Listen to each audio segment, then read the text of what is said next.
March மாதம் 25ஆம் தேதி அதிகாலை 2:15 இருக்கிறது. அமெரிக்க ஜனாதிபதி டொனால்ட் ட்ரம்ப் அவர்கள் சற்று நேரத்துக்கு முன்பு ஒரு ஊடக சந்திப்பு, செய்தியாளர்கள் சந்திப்பு ஒன்றை நடத்தியிருக்காரு. இந்த செய்தியாளர்கள் சந்திப்பில வைத்து மிக முக்கியமான சில விஷயங்கள பேசியிருக்காரு. அதாவது தூதரக பேச்சுவார்த்தைகள், ஈரானுக்கும் அமெரிக்காவுக்கான தூதரக பேச்சுவார்த்தைகள் தொடர்ந்தும் நடந்து கொண்டிருப்பதாகவும், அமெரிக்காவினுடைய மிக முக்கியமான கோரிக்கையான ஈரான் எப்பொழுதும் அணு ஆயுதம் வைத்திருக்க கூடாது என்பதை ஈரான் ஒப்புக்கொண்டிருப்பதாகவும், இருதரப்பு பேச்சுவார்த்தைகள் இப்பொழுது நடந்து கொண்டிருப்பதாக அவர் குறிப்பிட்டிருக்க அதே நேரத்தில் இந்த போர்ல நாம் வெற்றி பெற்று விட்டோம் அப்படின்றத அமெரிக்க ஜனாதிபதி டொனால்ட் ட்ரம்ப் அவர்கள் குறிப்பிட்டிருக்காரு இந்த செய்தியாளர்கள் சந்திப்பில் வைத்து. We've won this. This war has been won. அதை உறுதியாக கூற முடியாது அப்படின்ற மாறுபட்ட கருத்தையும் தெரிவித்திருக்காரு இந்த ஊடக சந்திப்பில் வச்சு. அமெரிக்கா மேலும் முக்கியமான ஒரு கோரிக்கையை அல்லது முக்கியமான ஒரு விடயத்தை எதிர்பார்த்தது, ஈரான்ல ஆட்சி மாற்றம் நடக்கணும் அப்படின்னு எதிர்பார்த்தது, அதுவும் நடந்திருப்பதால இந்த போர் முடிவுக்குள் அல்லது வெற்றி பெற்றதாகத்தான் கருத வேண்டி இருக்கிறது அப்படின்னு மாதிரி சொல்லியிருக்காரு. ஆனால் உறுதியாக ஒட்டுமொத்தமாக இந்த போரை நிறுத்தப் போகிறேன் அல்லது இந்த போரிலிருந்து இப்பொழுது பேச்சுவார்த்தைகள் முடிவடைந்திருக்கிறது, 2 நாட்டுக்கும் இடையிலான இணக்கப்பாடு ஏற்பட்டிருக்கிறது அப்படின்ற மாதிரியான முழுமையான கருத்துக்களை அவர் வெளியிடல. தொடர்ந்தும் ஈரான், கத்தார் மற்றும் மத்திய கிழக்கினுடைய மிக முக்கியமான அமெரிக்க படைத்தளங்கள் மீது தாக்குதல் நடத்துவதாக செய்திகள் வெளியாகி கொண்டிருக்கிறது. குறிப்பா சவுதி அரேபியாவில் இருக்கின்ற அமெரிக்க படைத்தளம் மீது தாக்குதல் நடத்தப்படுவதாக சொல்லப்படுது. அதோட இஸ்ரேலுக்கு எதிராக மிக கடுமையான ஏவுகணை தாக்குதலும் ட்ரோன் தாக்குதல்களையும் நடத்தி வராங்க. இந்த அடிப்படையில் இஸ்ரேல் பக்கமாக மிகப்பெரிய அளவான எதிர்ப்புகள் இப்பொழுது வெளிவர ஆரம்பித்திருக்கிறது. தொடர்ச்சியாக ஈரான் முக்கியமான பொது கட்டடங்கள் மீது தாக்குதல் நடத்துறாங்க அப்படின்ற பெரிய குற்றச்சாட்டை இஸ்ரேல் வைக்க ஆரம்பித்திருக்காங்க. கடந்த 3 நாட்களாக தொடர்ந்து இஸ்ரேல் மீது ஈரான் பலமான தாக்குதல்களை நடத்தி வருவதாக சொல்லப்படுது.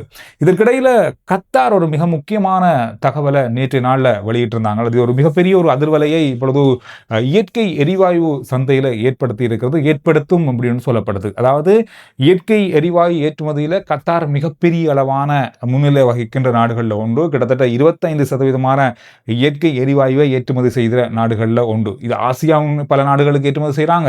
குறிப்பாக ஐரோப்பிய நாடுகளுக்கு தான் அவங்க அதிகமாக ஏற்றுமதி செய்கிறாங்க. இவங்க இப்பொழுது நீண்ட கால ஒப்பந்தம் செய்திருக்கிற நாடுகளுக்கு என்ன அறிவித்திருக்காங்கன்னு சொன்னா, எங்களால ஒப்பந்தம் செய்தபடி உங்களுக்கு இயற்கை எரிவாயுவை ஒரு குறிப்பிட்ட காலத்துக்கு தர முடியாம இருக்கு, முழுமையாக தர முடியாது அப்படின்றத அவங்க உத்தியோகபூர்வமா அறிவிச்சிருக்காங்க. இதுல முக்கியமாக இத்தாலி, பெல்ஜியம், தென்கொரியா, சீனா ஆகிய நாடுகள் முழுமையாக கத்தாரிலிருந்து தான் இயற்கை எரிவாயுவை பெறுறாங்க. எனவே இந்த நாடுகளுக்கு அவங்க 100% அனுப்புறாங்க, ஒரு 10% தான் அனுப்ப முடியும். முழுமையாக இந்த ஒப்பந்தத்தை ரத்து செய்யலை, ஆனால் அவங்களுக்கு இருக்கின்ற அளவை பொறுத்து அவங்களுக்கு அனுப்பப்படும். குறிப்பிட்ட இப்பொழுது ஒப்பந்தம் செய்யப்பட்ட அளவுக்கு அனுப்ப முடியாதுன்றதை அறிவிச்சிருக்காங்க. இதனால அதனோடு இருக்கின்ற பல நாடுகள் இயற்கை எரிவாயுவால தட்டுப்பாடுகள் அல்லது வேறு நாடுகளில் இருந்து கோர வேண்டிய நிலைமை ஏற்பட்டிருக்கிறது. இது ஒரு பெரிய ஒரு அதிர்வலையை இயற்கை எரிவாயு பக்கமாக ஏற்படுத்தும் சொல்லப்படுறதுனால பலதரப்பட்ட மின் உற்பத்தி நிலையங்கள் பாதிக்கப்படும். ஐரோப்பிய நாடுகள் இருக்கிறது, அதோட போக்குவரத்து, குறிப்பாக பலதரப்பட்ட விஷயங்கள், இப்போ சமையல் எரிவாயுவிலிருந்து மிகப்பெரிய அளவான தட்டுப்பாடுகளை ஏற்படுத்த வாய்ப்புகள் இருக்கு. இதை எப்படி ஈடு செய்வது அப்படின்றது தொடர்பாக இந்த நாடுகள் இப்பொழுது கவனம் செலுத்தி வருவதாக சொல்லப்பட்டிருக்கு. சரி, இதுக்கிடையில இன்னும் ஒரு முக்கியமான தகவல் வெளியாகி கொண்டிருக்கிறது. இப்ப அமெரிக்க ஜனாதிபதி ஈரானோடு பேச்சுவார்த்தை நடத்தினார் அப்படின்ற மாதிரி பல செய்திகள் தொடர்ச்சியாக இந்த 2 நாட்களாக நாங்கள் பார்த்தோம். ஆனால் யாரோடு பேசினார், என்ன பேசப்பட்டது, உண்மையாக பேசப்பட்டதா இல்லையா என்ற பலதரப்பட்ட சந்தேகங்கள் இருந்து வந்தது. தொடர்ச்சியாக ஈரான் இந்த விஷயத்தை மறுத்தே வந்து கொண்டிருக்காங்க. ஆனாலும் இப்பொழுது CNN ஒரு செய்தியை வெளியிட்டிருக்காங்க. கொஞ்சம் கொஞ்சமாக இப்பொழுது நாம இருக்கின்ற கேள்விகளுக்கான பதிலாக இந்த செய்தி இருந்தது. CNN இப்பொழுது தெஹ்ரான்ல இருக்கிற மிக முக்கியமான தகவல் வழங்குனர் அப்படின்னு சொல்லக்கூடிய ஒரு முக்கியமான ஒருவரிடமிருந்து தகவல்களை பெற்று இந்த செய்தியை வெளியிட்டிருக்காங்க. அதுல அவர் என்ன சொல்லியிருக்காருன்னு சொன்னா, சமீபத்திய நாட்கள்ல அமெரிக்கா ஒரு பேச்சுவார்த்தையை தொடங்குறதுக்கு முயற்சி செய்தாங்க. ஆனால் அது நேரடியாக ஈரானோடு நடத்தப்படலை, அல்ல ஈரான் அதிகாரிகளோடு நடத்தப்படலை.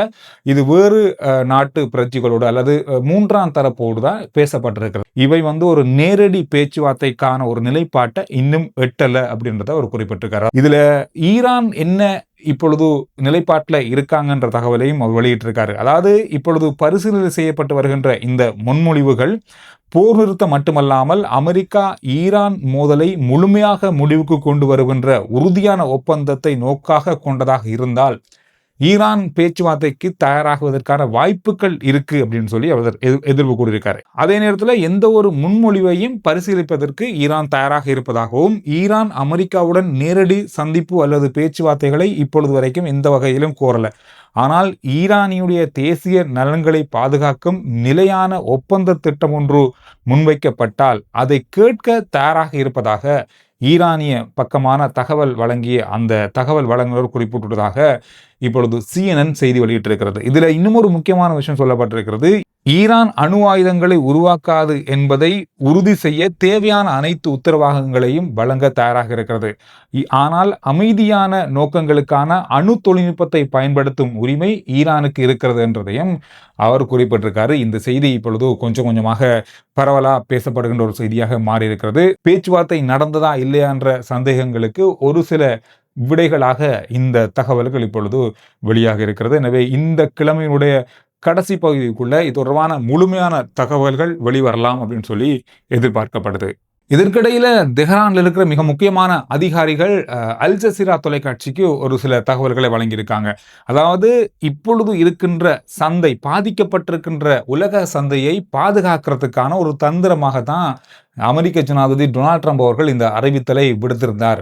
எனவே இது ஒரு மிக முக்கியமான கிழமையினுடைய முதல் நாளில் அவர் இந்த விஷயத்தை குறிப்பிட்டதால இப்பொழுது பரபரப்பாக அல்லது பதற்றமாக இருந்த சந்தை ஓரளவுக்கு திரும்பி இருக்கிறது. எனவே இந்த அடிப்படையை வைத்து தான் அவர் இந்த தகவல்களை வெளியிட்டார். ஆனால் ஈரான் அதிகாரிகளோடு எந்த விதமான பேச்சுவார்த்தைகளும் இதுவரைக்கும் இடம்பெறல அப்படின்னு சொல்லியிருக்காங்க. இவர் நாளைக்கு கூட நான் வெற்றி பெற்று விட்டோம், இராணுவ வெற்றியை பெற்று இப்பொழுது நாங்கள் வெளியேறுகிறோம் என்று கூட அவர் சொல்லி வெளியேற நிறைய வாய்ப்புகள் இருப்பதாக ஈரானிய அதிகாரிகள் அல் ஜசீராவுக்கு வழங்கிய தகவல்களில் சொல்லியிருக்காங்க. இதுக்கிடையில் பேச்சுவார்த்தை ஒன்றை ஆரம்பித்து நடத்துவதாக இருந்தால் பல நாடுகள் இப்பொழுது மத்தியஸ்தம் வகிப்பதற்கு தயாராகிறாங்க. குறிப்பாக பாகிஸ்தான் நேரடியாகவே சொல்லியிருக்காங்க, தங்களுடைய நாட்டில் இந்த பேச்சுவார்த்தை நடத்துறதுக்கான அத்தனை ஏற்பாடுகளையும் பாகிஸ்தான் செய்வதற்கு தயாராக இருப்பதாக கூட இப்பொழுது தகவல்கள் வெளியாக இருக்கிறது. அது மட்டுமில்லாமல் மத்திய கிழக்கு நாடுகளுடைய மிக முக்கியமான இடத்துல கூட இந்த பேச்சுவார்த்தை நடக்கிறதுக்கான ஆயத்தங்களை அந்தந்த நாடுகள் இப்பொழுது அந்தந்த இடங்களில் பேச்சுவார்த்தைக்கான தயார்படுத்தல்களை செய்கிறதாகவும் சொல்லப்படுது. இது எப்படி எந்த மாதிரி இருக்க போதுன்னு தெரியல. இது வெள்ளிக்கிழமை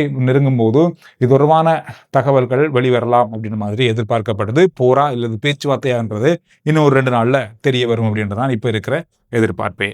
ராய்ட்டர்ஸ் செய்தி நிறுவனம் ஒரு கருத்து கணிப்பை வெளியிட்டிருக்காங்க. அமெரிக்காவுடைய மக்களை மையமாக வைத்து அவங்களுடைய செய்தி நிறுவனம் நடத்திய ஒரு கருத்து கணிப்பில் அமெரிக்கா இப்பொழுது ஈரான் மீது நடத்துகின்ற தாக்குதல்களில் மக்கள் எந்த அளவு ஆர்வமாக இருக்காங்க அப்படின்ற தொடர்பான கருத்து கணிப்பு இப்பொழுது இந்த தாக்குதல்கள் தொடர்பான ஆதரவு 35%க்கும் குறைந்துள்ளது. எனவே மக்கள் இப்பொழுது மிகப்பெரிய அளவாக பொருட்களுடைய விலைகள் அதிகரித்திருப்பதால் இந்த போரினுடைய தாக்கத்தால் இந்த போருக்கான ஆதரவை மிகப்பெரிய அளவில் குறைத்திருக்காங்க. அதனால ஜனாதிபதியினுடைய அந்த ஆதரவும் மிக மிக பெரிய அளவில் குறைந்து கொண்டு செல்வதாக சொல்லப்படுது. வாழ்க்கை செலவு எப்படி இருக்கு அப்படின்ற அடிப்படையில் எடுக்கப்பட்ட கருத்து கணிப்பும் இதில் வெளியாகி இருக்கிறது. 25% மக்கள் தான் ஓரளவுக்கு ஆதரவாக இருக்காங்க. 75% மக்கள் எதிர்ப்பையே தெரிவிக்கிறாங்க. காரணம் அந்த அளவு இப்பொழுது இருக்கிற விலையேற்றம், எரிபொருள் தட்டுப்பாடு, இந்த மாதிரியான பல விஷயங்களால இந்த போரை நடத்துறதுக்கான ஆதரவை அமெரிக்க ஜனாதிபதி மக்கள் மத்தியிலிருந்து இழந்திருப்பதாக ராய்ட்டர்ஸ் செய்தி நிறுவனம் வெளியிட்ட அந்த கணிப்புல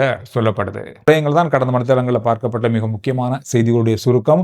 ஆர்ஜி சந்துரு ரிப்போர்ட் வாட்ஸ்அப் சேனலுடைய லிங்க் முதல் கமெண்ட்ஸ்லையும் டிஸ்கிரிப்ஷனில் இருக்கு. ஃபாலோ பண்ணி வைங்க. சுருக்கமான விரைவான செய்திகளை வாட்ஸ்அப் மூலமாக நீங்க அறிந்து கொள்ளலாம்.